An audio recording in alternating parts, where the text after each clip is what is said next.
Muchas bendiciones, amados hermanos. Qué bueno que podemos estar juntos de nuevo este miércoles, adorando y glorificando el nombre del Señor. Damos toda la gloria a Dios, que hace posible que la Iglesia de Dios, Hogar de Paz, pueda estar en tu hogar, no importa desde dónde tú nos estés sintonizando. Te bendecimos en el nombre de nuestro Señor y Salvador Jesucristo. Así que vamos a continuar con la segunda parte de la lección número 1 en el estudio inductivo que estamos haciendo de Segunda de Timoteo. Segunda de Timoteo, el miércoles pasado estuvimos viendo lo que es el panorama general. El panorama general, estamos diciendo que es una idea general, una idea a grandes rasgos de lo que es la carta. El miércoles pasado nosotros vimos quién escribió, a quién le escribió, en qué condiciones estaba el apóstol Pablo que le escribe a Timoteo y por qué era la premura de Pablo escribirle a Timoteo. Y recuerdo que decíamos el miércoles pasado que esta carta es como un testamento, porque es posiblemente la última voluntad de Pablo para Timoteo. Y también decíamos que es como una carrera de relevo, donde Pablo le estaba pasando la antorcha a Timoteo, para que cuando físicamente Pablo ya no estuviera con nosotros, entonces Timoteo se encargara de continuar la tarea apostólica y evangelística que tenía el team misionero que encabezaba el apóstol Pablo. Luego de haber visto todo eso, pasamos entonces a ver cuáles eran los puntos principales de la carta y llegamos a ver a todo esto a grandes rasgos el primer capítulo y dijimos que allí Timoteo fue confirmado, alentado y Pablo le encomendó que el evangelio se lo pusiera a personas fieles para que lo enseñaran. O sea, que la misión del líder es reproducir el liderazgo. Llamó a Timoteo a sufrir penalidades y persecuciones por causa del evangelio. En el capítulo 1 también le enfatiza que no se avergüence del evangelio, porque aunque Pablo estaba preso como un delincuente, real y efectivamente no había transgredido ni las leyes de los hombres, ni tampoco la ley de Dios. Pablo se presentó a sí mismo como ejemplo de alguien que sufre por el evangelio, pero no se avergüenza de Cristo. Y le pide a Timoteo que continúe haciéndolo, porque ya Timoteo había acompañado a Pablo. Así que el capítulo 1, lo vimos, trata sobre el evangelio, el testimonio de nuestro Señor. El evangelio también son las normas de la sana palabra. Y el evangelio también se presenta como el buen depósito o el tesoro que Timoteo tenía que guardar. Así que eso fue lo que vimos en palabras resumidas. ¿Ustedes recuerdan algo más de lo que vimos el miércoles pasado?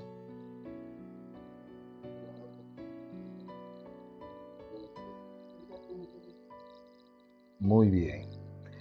Hoy vamos a continuar. Bueno, también el miércoles pasado vimos que Pablo le advirtió contra dos personajes. Nadie se acuerda de esos nombres.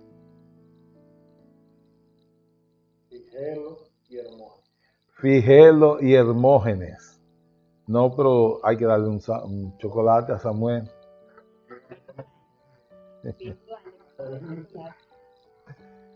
Figelo y Hermógenes, ¿qué hicieron ellos dos? Que se avergonzaron del evangelio, se avergonzaron de Pablo y, como decimos nosotros en buen español, le sacaron los pies al apóstol y lo dejaron solo, lo abandonaron. Y esto se contrasta contra otro que hizo todo lo opuesto, Samuel. con Onesíforo, que por el contrario buscó,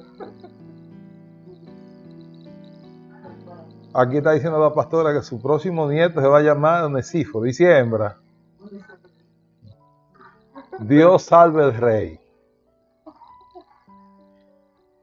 Y estas fueron las cosas que estuvimos viendo en el resumen. Hoy vamos a pasar a lo que es el capítulo 2. El capítulo 2 también lo vamos a ver, el resumen. ¿De qué se trata este capítulo? Y cómo se relaciona este capítulo con el capítulo número 1. Al terminar el capítulo 1 con un ejemplo positivo, el de Onesíforo, de que no se avergonzó del evangelio ni porque Pablo estaba en cadenas, Pablo comienza el capítulo 2 llamando a Timoteo a que se fortalezca en el Señor. Y eso es algo que la iglesia tiene que comenzar a tomar muy en serio. La iglesia debe de fortalecerse en el Señor. ¿Cómo se fortalece una persona? Freddy Samuel, ¿cómo alguien puede? Bueno, si tuviéramos a Lino aquí, Lino nos explicara cómo una persona se puede hacer fuerte, su cuerpo, yendo al gimnasio, ¿verdad? Es decir, tomando pesas, ejercicio de pierna, de pecho, de brazo, de mano, ejercicio abdominales, dice la pastora. Así se hace fuerte una persona en el cuerpo. Eso es físicamente, ¿verdad? ¿Cómo puede entonces Timoteo fortalecerse para la gran tarea que le corresponde, que es continuar justo donde Pablo deja el trabajo? ¿Cómo se puede fortalecer un creyente? Se puede fortalecer con la oración, con el ayuno, con el estudio y la lectura de la palabra de Dios, con las vigilias, dice la pastora. Y todas estas cosas ayudan ciertamente a que el creyente se fortalezca. ¿Por qué hay que fortalecerse? Para poder enfrentar circunstancias difíciles. Pablo estaba encarando una circunstancia difícil y seguro que a Timoteo también le iba a tocar encarar situaciones parecidas. A la iglesia de hoy, que está muy acostumbrada a un evangelio reconocido por las autoridades y por las sociedades, deben de irse fortaleciendo porque es posible que eso cambie y nosotros nos veamos en las condiciones de la iglesia antigua, la iglesia que estuvo en los siglos II y III, que fue una iglesia que tuvo que pagar un precio caro porque estaba bajo persecución continua, bajo un asedio terrible del paganismo y la fuerza del mal.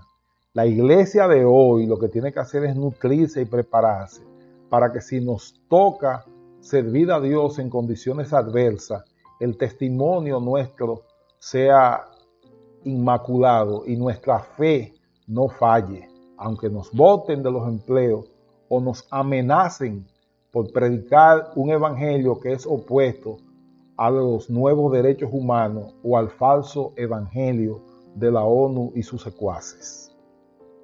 Entonces nosotros tenemos desde ahora que comenzarnos a preparar, a tener una iglesia fortalecida, una iglesia dispuesta a ofrendar su sangre por causa de Cristo, que fue la iglesia más gloriosa que tuvimos en los siglos II y III. Se llama la iglesia antigua. Pablo también en este capítulo 2 le reitera que debe el apóstol, debe Timoteo encargarse de encomendar a gente fieles que lleven el evangelio de la verdad, a gente fieles que puedan mantener el testimonio vigente de Cristo. Así que Pablo primero le pide a Timoteo que se fortalezca, que se ejercite en las disciplinas espirituales que ya ustedes señalaron, del ayuno, la oración, la lectura de la Biblia, la meditación, el estudio de la palabra de Dios, ejercer el evangelismo, el dar testimonio de vida nueva, etc. Luego Pablo les recomienda que el buen depósito del evangelio se lo encargue a hombres fieles. Timoteo hacía las funciones de obispo, es decir, supervisaba un grupo de iglesias y designaba pastores en los lugares para que esos pastores se encargaran. Timoteo hacía el trabajo apostólico. Timoteo hacía el trabajo apostólico y pudo reclamar el título de apóstol, pero la iglesia primitiva creció con la idea de que esa dignidad era propia nada más de los 12. Que ningún otro, aunque hiciera el mismo trabajo, y los demás cientos de miles de personas murieron igual que los apóstoles, pero reservaron el título de apóstol a los 12. Pablo es el 13, el apóstol número 13. Bueno, ahora no hay apóstoles de esos 13. No hay de esos 13, porque una de las condiciones para ser apóstol es que tú haya visto a Cristo y sea testigo de la resurrección, lo haya visto resucitado. Y nadie de esta fecha puede cumplir con ese requisito de haber visto a Cristo resucitado. Entonces, esa condición de apóstol en ese sentido no es posible para los hermanos que están de esta fecha. Con todo, en cualquier organización donde tengan ese cargo de apóstol, yo lo respeto, porque respeto a mis hermanos, y aunque en la Iglesia de Dios, el concilio al que yo pertenezco, no se usa esa designación, en donde lo usen, nosotros lo respetamos, porque somos hermanos y cada iglesia tiene sus propias particularidades. A lo largo de esta carta, ustedes siempre van a ver un contraste entre los hombres fieles y los hombres infieles. En el capítulo 2 hay 3 formas de sufrir penalidades: como soldado, como atleta o como labrador. El soldado, en la época que Pablo escribe, cuando habían jornadas de guerras, algunas veces duraban años sin regresar a su casa. Y durante todo ese tiempo ellos tenían que mantenerse distanciados de su familia. Los soldados no solamente peleaban, es decir, no solamente estaban para usar las armas, sino que también les tocaba hacer excavaciones, construir acueductos, levantaban muros. O sea, los soldados no solamente peleaban, también les tocaba hacer todo tipo de trabajo. Construían puentes. Bueno, en el ejército norteamericano hay una división de ingeniería, que son ingenieros y son soldados. Y esa división de ingeniería es la que hace los puentes. Ellos construyen unos puentes provisionales para que los tanques de guerra y los camiones puedan pasar. Pero antes no había una división de ingeniería, sino que todos los soldados tenían que saber trabajar y hacían muchísimo trabajo, aparte de tener que pelear. Así que muchas veces echaban la noche trabajando y el día peleando. Por lo tanto, cuando se habla de un soldado que pase penalidades, es algo fuerte. Y no se vayan ustedes lejos. Los guardias nuestros pasan bastante trabajo, porque los mandan a los sitios a hacer servicio y no le dan dieta, ni le dan comida. Y ellos tienen que pasar ahí en muchísimos sitios. Bueno, yo lo digo desde aquí, a mí me han parado algunos guardias: señor, deme 100 pesos, y yo se lo he dado para la cena. Eso es verdad, hermana. Usted no puede tener miedo. Yo le he dado cena a los guardias que me han pedido, porque el capitán o el general no le da para ellos tener. La verdad se va a predicar desde esta iglesia siempre. Así que cuando tú vas a sufrir como soldado, es que tú vas a coger trabajo, vas a pasar lucha. Y el atleta el atleta también sufre bastante.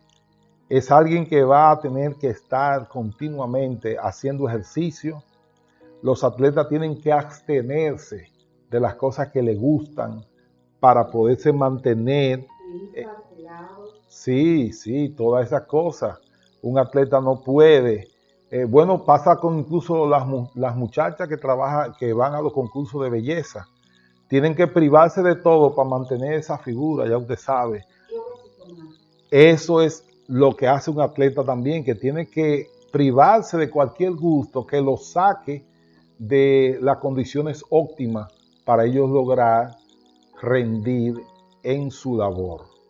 Y el otro ejemplo que le pone el apóstol Pablo de sufrir penalidades es del labrador, que echa el año entero trabajando la tierra y algunas veces la cosecha no la ve, y cuando la ve entonces puede gozarse en ella. Pero un campesino se levanta desde las 6 o antes de las 6 de la mañana, ya está en el campo, y mientras haya sol están trabajando en medio de las parcelas.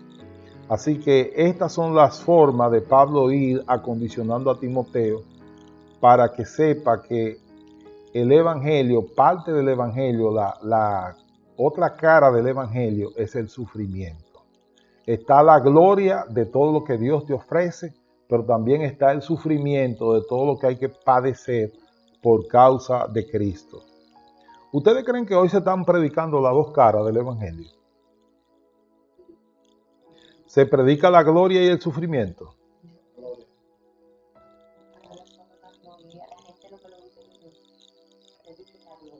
Que le prediquen de la gloria.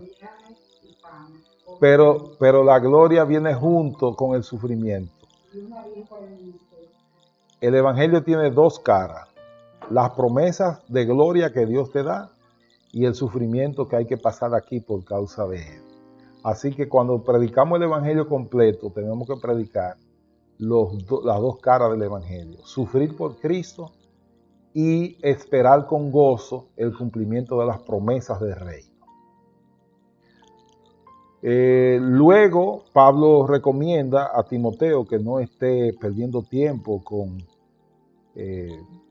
discusiones necias, y esto era particularmente de parte de los judíos que querían buscar establecer genealogía y todas esas cosas. Y Pablo dice que eso son necedades y que el hombre de Dios no debe ser rencilloso, no debe estar discutiendo ni peleando con la gente, sino que debe dedicarse a enseñar la verdad y a dedicar tiempo a las cosas que valen real y efectivamente. Así que esas fueron las cosas que vimos aquí en el capítulo 2. Pablo también plantea que el resultado del arrepentimiento debe ser predicado para aquellas personas, aunque se han desviado, porque si se arrepienten pueden ser regresados a la iglesia. A partir de eso, y regresamos con la iglesia antigua, había un dilema grande, porque en medio de las persecuciones habían obispos que negaban a Cristo para poder salvar su vida. Entonces esos obispos, después que pasaba la persecución, venían con el rabito metido entre las piernas, y había una parte de la iglesia que decía que esas personas no se podían aceptar de nuevo en la iglesia, y que si ellos ministraban, todos sus oficios eran nulos, porque eran personas no aceptas. Y cuando se decía eso, en la iglesia habían personas con brazos menos, con piernas menos, con ojos menos, sin lengua, y eran lo que llamaban confesores, gente que fueron torturados por causa de Cristo, pero no negaron a Cristo, sino que lo confesaron. Y entonces te venir muy sanito, que negó a Cristo ventajosamente para que no le hicieran nada, y ahora volver a integrarse a la iglesia. Eso creó bastantes discusiones, e incluso hubo hasta un cisma.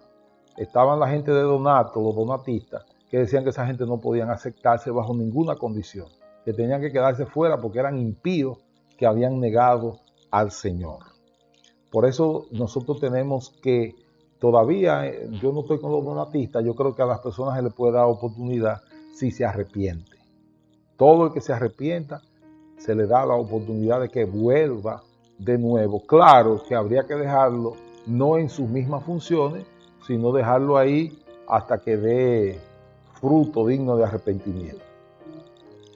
¿Cómo le llamaríamos entonces a este segundo capítulo? ¿Qué título le podríamos poner por los temas que hemos visto que tiene? ¿Qué título ustedes sugieren? Ustedes que están ahí viendo el programa, pueden poner ahí abajo en los comentarios qué título usted le pondría al capítulo 2 de acuerdo a los temas que hemos visto que trata.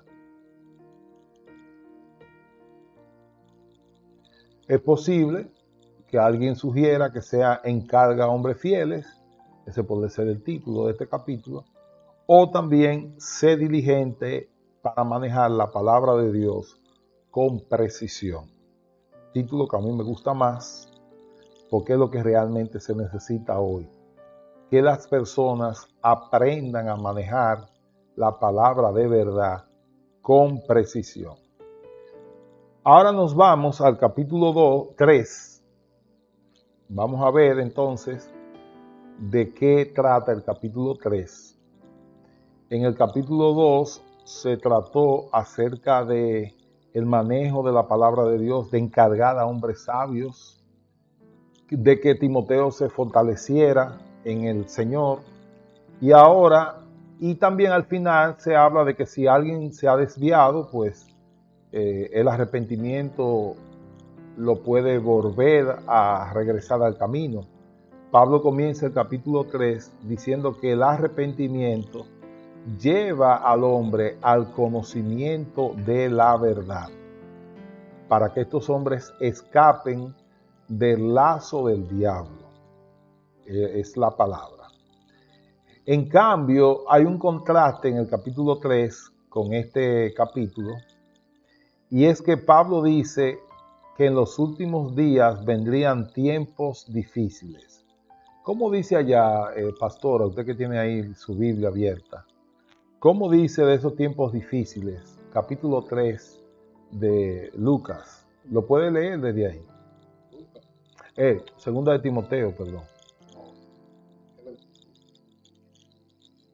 Capítulo 3, Pablo dice que vendrían tiempos difíciles.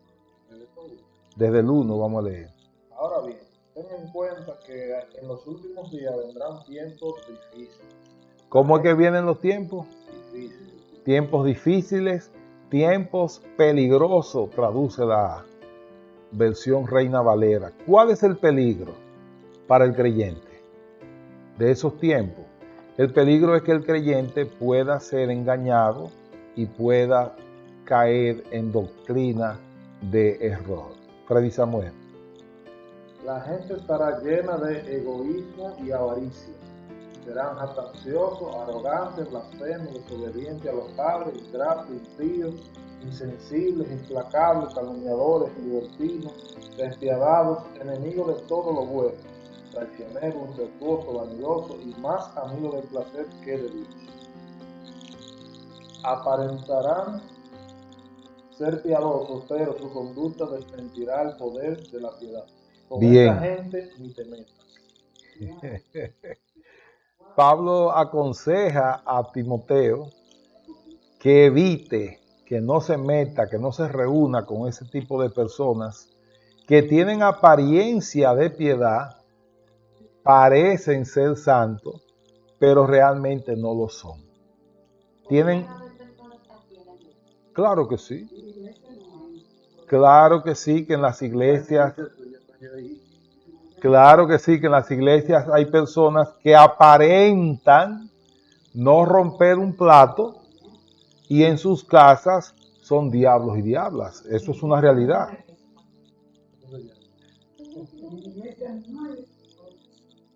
Si me siguen agitando, digo nombre.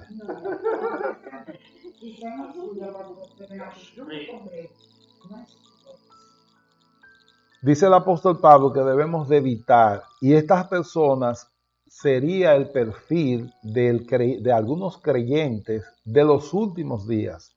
Y Pablo estaba hablando de los últimos días en los días de él.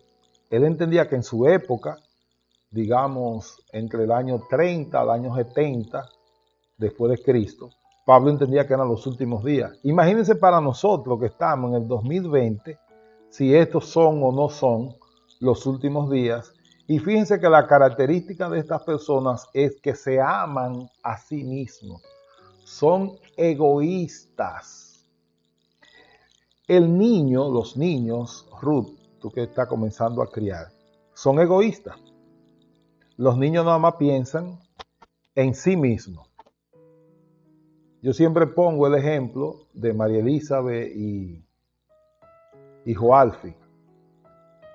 A Joalfi le trajo a Malfi una televisión, una computadora de juguete, una lacto de juguete, y María Elizabeth y Joalfi, que son de las mismas edades, peleaban por eso. Y ellos están pelea y pelea y pelea. Después que ya no están peleando, que se amonestaron a las dos, Joalfi dejó en mi casa la lacto y duró más de 15 días que ninguna de las dos la quería, porque nada más la quieren si la tenía la otra, pero si ninguna le hacía caso. Entonces el niño es como egoísta, ellos se creen el centro del mundo. Entonces este tipo de personas no ha madurado, siguen siendo niños, siguen pensando que el mundo son ellos, que ellos son el centro del mundo. Y aunque tengan 30 o 40 años o 50 o 60, son amadores de sí mismos. Piensan igual que un niño pequeño, no piensan en el otro, no han madurado. Dice, pero habrá hombres amadores de sí mismos, ávaros, vanagloriosos, soberbios, blasfemos, desobedientes a los padres. Pablo habló de la desobediencia hace 2000 años y en la época en que yo me crié, no existía eso de desobediencia a los padres. Nosotros obedecíamos hasta los vecinos. A nosotros nos criaban hasta los vecinos y nos podían dar pela sin ningún problema. Los profesores nos podían castigar en la casa. Es decir, uno se crió respetando a los mayores. Ahora ya tenemos ese tipo de personas. Yo dije, creo que en un mensaje, que de la droga para acá, desde que la droga se usa en República Dominicana, se le ha ido perdiendo el respeto a los padres, porque los hijos, por causa de la droga, quieren que los padres le den dinero para ellos tener sus vicios, les roban las cosas de la casa y les faltan el respeto, llegando a los extremos de que hemos visto en la noticia, hijos que han asesinado a su madre, hijos que han asesinado a su padre. Pero yo dije en un mensaje que cuando Samuel estaba chiquito, yo siempre le dije, el día que no te pueda dar con la mano, te embromaste. Porque va a coger un palo para darte. Porque usted como papá tiene que tener autoridad sobre sus hijos. Creo que la última pela que le di a Samuel tenía 11 o 12 años. Creo que a partir de ahí ya no volví más a darle una pela. Pero el respeto siempre lo ha habido. El respeto siempre lo ha habido. No, él no se va a vengar con Jeremías, pero le va a dar su pela seguro. Porque el muchacho hay que complacerlo. Cuando ellos piden pela hay que darle su pela. Y cuando ellos piden helado hay que darle su helado. Hay que complacerlo siempre. Lo que le estoy diciendo es que una de las características de los hombres de los últimos tiempos es que iban a ser egoístas, ávaros, vanagloriosos, soberbios, desobedientes a los padres, que hacen lo que les parece. Y ahora tenemos, por ejemplo, toda esta muchachita que la mamá no sabe de eso, que la está aconsejando que no le esté haciendo caso a ese tigre, pero ella que no, que la mamá ya esa vieja, que es lo que está metiéndose en lo que no le importa. En lo que no le importa se está metiendo la vieja, pero cuando quedan embarazadas es pan de la vieja que van a comer, porque si no, con el tigre se morirían de hambre. Pero ellas no saben de eso, pero saben cómo producir comida. Esos son los hijos desobedientes a los padres, que viven llevándole nietos a la gente sin que lo hayan pedido. Yo le doy gracias a Dios que mi nieto fue pedido y bien recibido. No fue algo hecho de manera ilegal, sino legalmente, como Dios manda. Y cuando tú haces la cosa como Dios manda, tú tienes el respaldo y la bendición de Dios. No como esos tigueritos que son hijos no deseados, porque son cosas hechas a espalda de Dios y de los padres. Así que ustedes también, porque tienen el respaldo de Dios y de sus padres.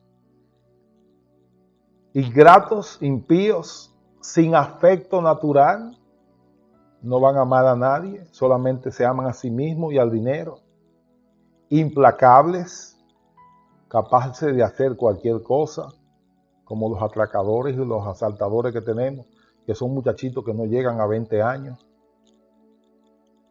Calumniadores, intemperantes, crueles, aborrecedores de lo bueno. Esta es la generación que a lo malo le llama bueno y a lo bueno le llama malo.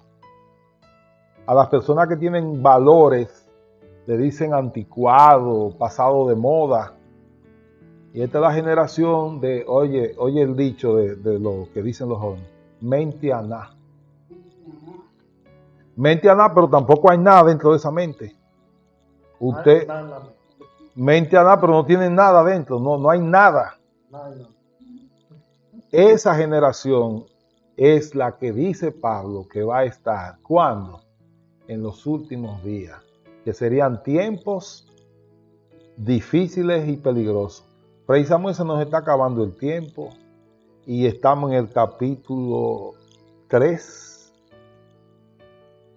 Déjenme ver, hermano, porque hoy, con la participación de estas jóvenes tan bellas como mi esposa y Ruth, como que esto es otra atmósfera que tenemos, y la sabiduría de Samuel aquí, que siempre está apoyándonos.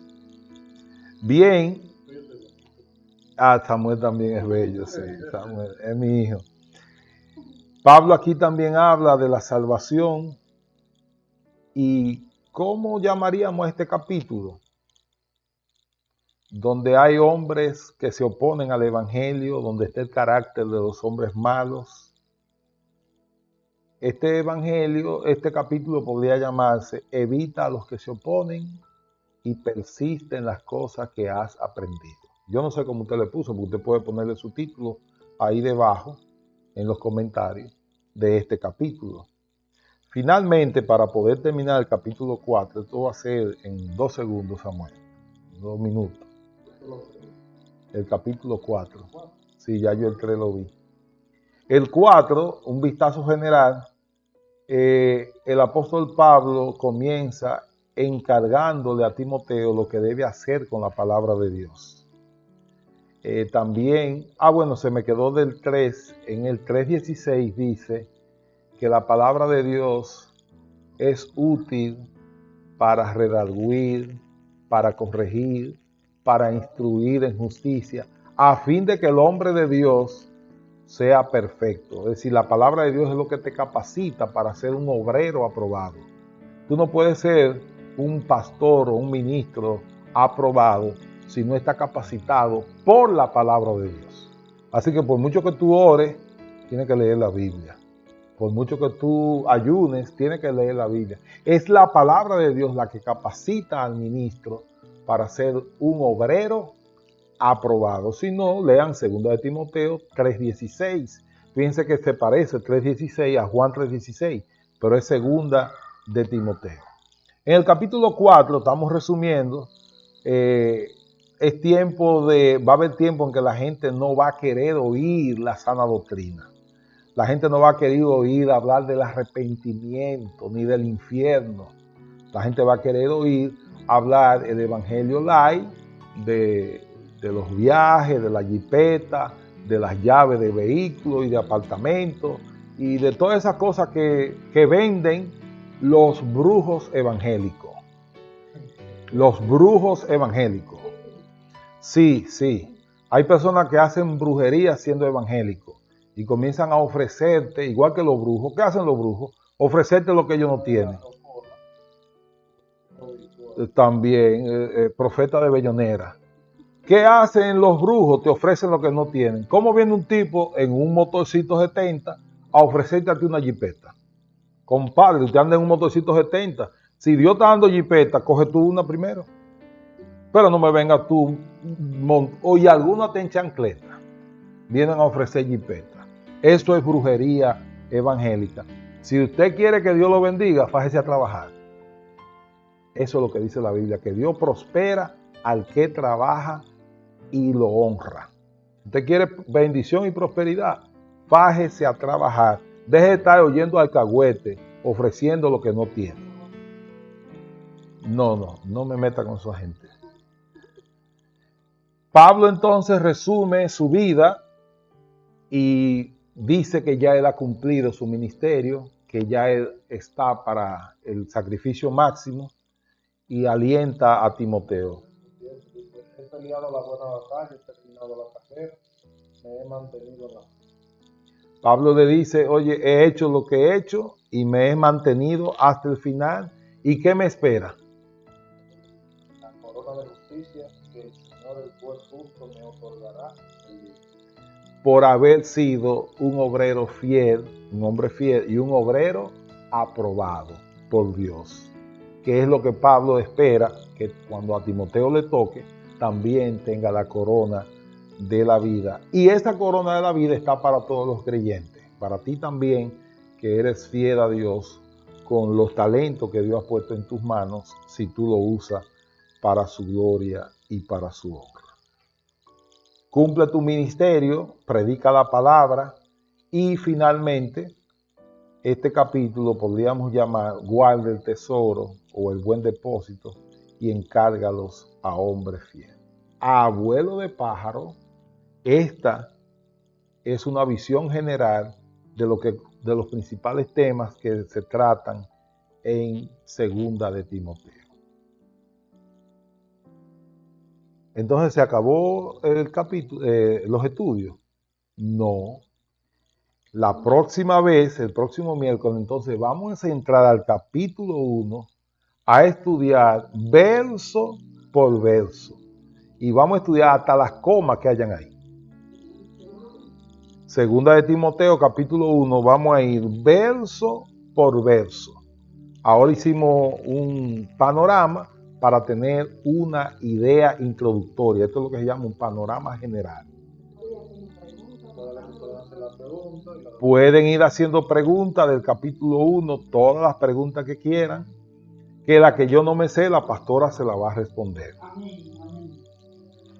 Aquí está la pastora que puede responder.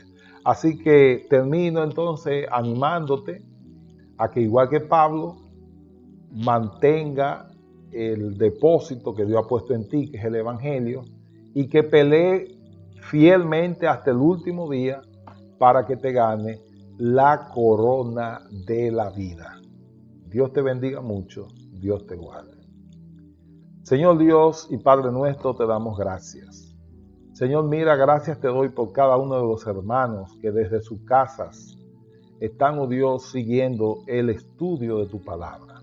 Ellos están leyendo a Segunda de Timoteo, están haciendo apuntes y harán preguntas ahí en el chat de esta conversación.